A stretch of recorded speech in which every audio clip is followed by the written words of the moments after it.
Malam tahun baru itu seharusnya menjadi momen penuh kegembiraan bagi sekelompok sahabat, Raka, Dimas, Mira, dan Fani. Mereka memutuskan untuk merayakan malam pergantian tahun di sebuah villa tua yang terpencil di pinggir hutan, yang mereka temukan melalui iklan online. Harga sewanya sangat murah, dan itu membuat mereka semakin tertarik. Namun, ketika mereka tiba, aura villa itu terasa berbeda. Bangunannya berdiri megah, tapi kusam dan terlihat seperti tak terawat bertahun-tahun. Pepohonan besar mengelilingi villa, menciptakan suasana gelap meskipun hari masih sore.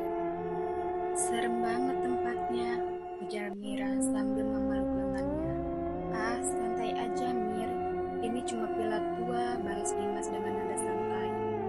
Fani yang biasanya ceria malah diam sejak tiba di sana. Dia merasa seperti ada yang mengawasi mereka dari balik jendela di atas. Tapi dia mengabaikan firasatnya. Setelah masuk, mereka menemukan sebuah meja panjang di ruang tamu.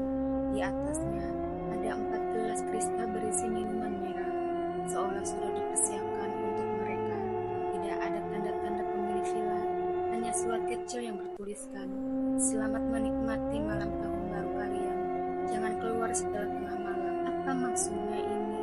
Tanya Raka sambil mengernyitkan dahi. Mungkin cuma cara mereka bikin suasana hall biar seru, kata Dimas sambil tertawa. Mereka mengabaikan surat itu dan mulai bersantai, menyalakan musik dan menghias villa.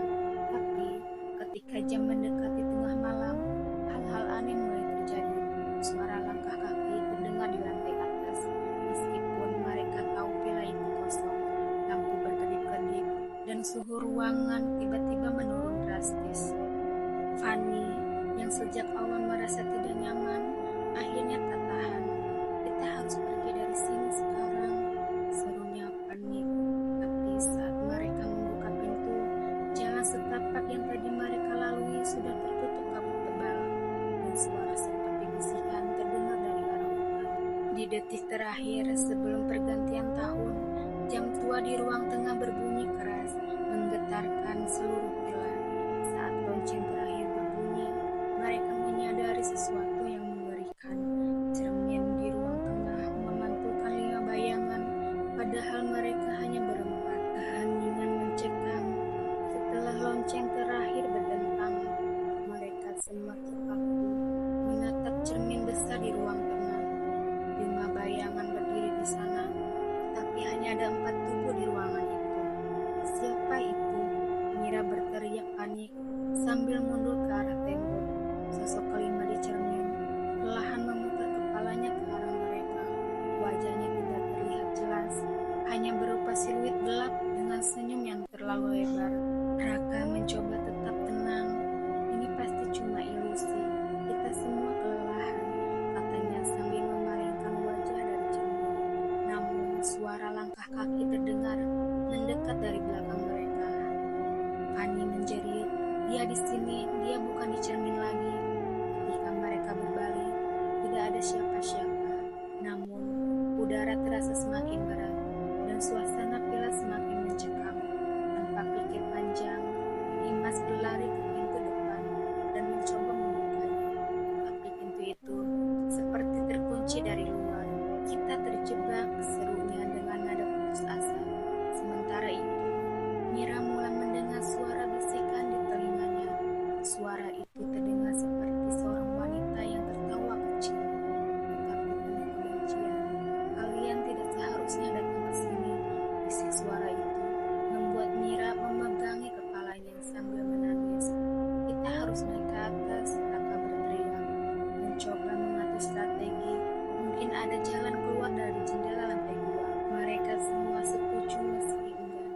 Dengan langkah tergesa, mereka menaiki tangga yang berderet-rit setiap langkah. Namun di puncak tangga, mereka mendapati sesuatu yang membuat darah mereka membeku.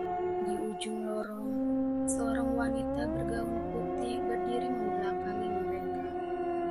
Rambutnya panjang dan kusut, menutupi wajahnya. Dia tampak seperti melayang dengan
Mira menjerit histeris, dan jeritannya menggema di seluruh villa.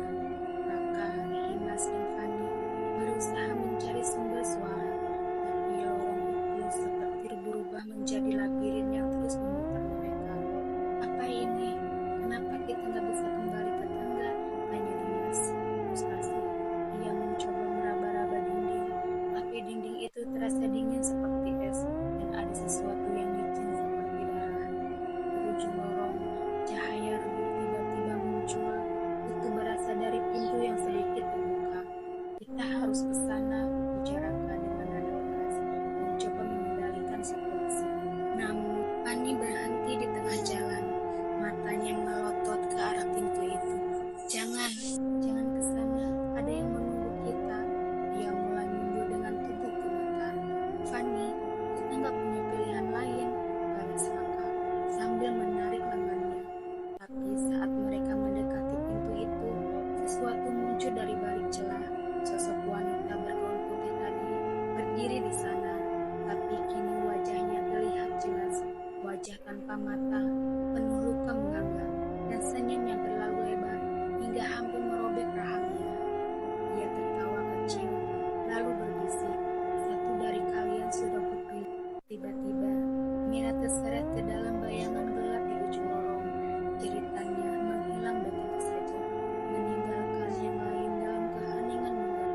Mira, Raka berlari ke arah bayangan itu, tapi tidak ada apa-apa. Lorong itu kembali kosong. Kita harus keluar dari sini sekarang. Fani menangis histeris. Aku nggak peduli, kita cari jalan apapun.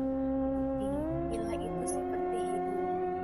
Pintu-pintu yang mereka buka hanya mengarah kembali ke ruang yang sama, dan bisikan-bisikan semakin keras.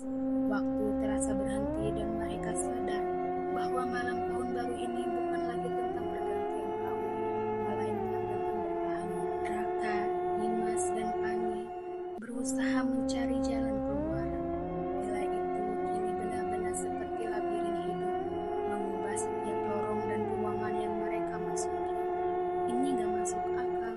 Kita cuma ingin merayakan tahun baru. Kenapa jadi seperti ini? Dimas memukul dinding dengan frustasi. Tiba-tiba suara Mira terdengar memanggil mereka dari jauh, samar dan penuh rasa sakit. Tolong aku. Sini, Raka langsung berlari ke arah suara itu. Tidak peduli Fani memohon agar mereka tidak mengejarnya. Saat mereka akhirnya sampai di sebuah ruangan besar yang tampaknya seperti ruang bawah tanah, mereka melihat Mira duduk di tengah lingkaran aneh yang terukir di lantai. Lingkaran itu bersinar merah darah, dan tubuh Mira tampak kaku dengan mata kosong. Mira, Raka mendekatinya, tetapi Fani menariknya. Jangan lihat lingkaran itu. Di dinding, mereka melihat ukiran-ukiran aneh yang menggambarkan ritual kuno. Dimas membaca tulisan yang terpahat di bawahnya. Malam terakhir di tahun ini, roh haus darah memilih penggantinya. Yang lain bisa pergi, tapi hanya jika pengorbanan diterima. Apa maksudnya ini? Dimas berteriak. Mereka mau kita mengorbankan Mira. Saat itu, sosok wanita bergaun putih muncul di belakang mereka. Kalian tidak diundang ke sini, tapi sekarang kalian telah terjebak dalam